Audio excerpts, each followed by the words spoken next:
اعوذ باللہ من الشیطان الرجیم بسم اللہ الرحمن الرحیم الصلاۃ والسلام علیک یا رسول اللہ، الصلاۃ والسلام علیک یا حبیب اللہ، الصلاۃ والسلام علیک یا خاتم النبیین۔ تمام تعریفیں اس اللہ کے لیے، ہر شکر اس کے لیے جس نے ہمیں لاکھوں کروڑوں اربوں نعمتیں عطا فرمائیں، جس نے ہمیں مسلمان پیدا فرمایا، ایمان عطا فرمایا۔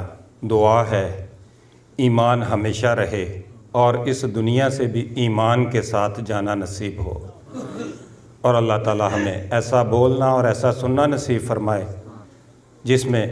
اللہ کی رضا شامل ہو، حضور صلی اللہ علیہ وآلہ وسلم کی محبت شامل ہو، عشق شامل ہو، اطاعت شامل ہو، اور اس پہ عمل کرنا ہمارے لیے آسان فرما دے۔ اللہ اکبر، اللہ اکبر، اللہ اکبر۔ انسان غور کرتا ہے تو اس کے ارد گرد سہارے موجود ہیں۔ اللہ نے پیدا کیا تو سہارا عطا فرمایا۔ کبھی وہ کسی اور کے سہارے کے اندر چل رہا ہوتا ہے اور کبھی وہ کسی اور کا سہارا بن رہا ہوتا ہے۔ یہ اللہ تعالیٰ کی خوبصورتی ہے کہ ہر کسی کو سہارے عطا فرماتا چلا جاتا ہے، لیکن ایک اور خوبصورتی ہے، اسی سہارے کو جب دین ملتا ہے تو نسبت بننا شروع ہو جاتی ہے، پھر نسبتوں کی سمجھ آتی ہے، پھر ایسی ایسی نسبتیں کہ حضور صلی اللہ علیہ وآلہ وسلم نے ایسی ایسی نسبتیں بتائیں کہ والدین جب نسبت کے ساتھ جڑتے ہیں تو جنت کا راستہ بننا شروع ہو جاتا ہے۔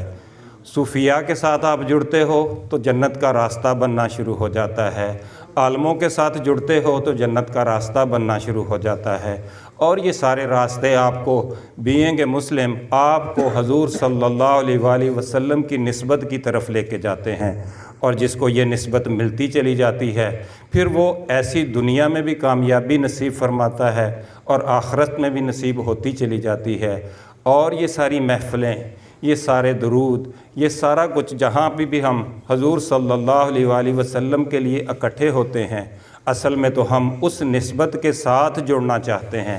اور یہاں پہ جتنی بھی گفتگو ہوتی ہے یہ اصل میں ہمیں اس نسبت کی طرف لے کے جاتی ہے، ہمیں اس نسبت کی سمجھ عطا فرماتی ہے۔ ہم عقل کے ساتھ کیسے نسبت کے ساتھ جڑتے ہیں، ہم دل کے ساتھ کیسے نسبت کے ساتھ جڑتے ہیں، اور دل کی کیفیات کیسے ملتی ہیں، یہ ساری کی ساری باتیں ہم عقل سے بھی سیکھتے ہیں، لیکن عقل تو بعض دفعہ جواز مانگتی ہے، لیکن جب آپ کو نسبت ملتی ہے تو پھر محبت ملتی ہے، اور محبت بغیر جواز کے چلنا شروع ہو جاتی ہے۔ پھر ہی پتہ چلتا ہے ایمان کیا ہے، پھر ہی پتہ چلتا ہے سجدے کا سرور کیا ہے، اور یہ ہر چیز انسان کو نسبت کے ذریعے ملتی ہے، اور جس کو نسبت نصیب ہوتی چلی جاتی ہے اس کی دنیا بھی کامیاب ہوتی چلی جاتی ہے، اس کی آخرت بھی کامیاب ہوتی چلی جاتی ہے۔ اور نسبت والے علیحدہ سے نظر آتے ہیں، ان کے اندر ادب بڑے خلوص والا ہوتا ہے، ان کے اندر بہت سارے سوال نہیں ہوتے۔ پھر ہم دیکھتے ہیں جس کو نسبت نصیب ہوتی ہے، جو کسی کے ساتھ جڑا ہوا ہوتا ہے، جو کسی کا شاگرد ہوتا ہے، جو کسی نہ کسی حوالے سے ادب کرنے والا ہوتا ہے، تو وہ سوال کرنے سے بھی پہلے پوچھتا ہے، وہ اجازت لیتا ہے، وہ ہر کسی جگہ پہ سوال نہیں کرتا، کیونکہ اس کو پتہ ہوتا ہے کہ نسبت میں بھی اجازت چاہیے۔ نسبت بھی جیسے جیسے انسان کی ظاہری نسبت ہے ایسے ہی اس کی باطنی نسبت ہے، اور باطنی نسبت میں بھی وہ اپنے اندر ایسے خلوص کے ساتھ چلتا رہتا ہے۔ اللہ تعالی ہمیں اس محفل کے ذریعے خوبصورت نسبت عطا فرمائے۔ جزاکم اللہ خیر۔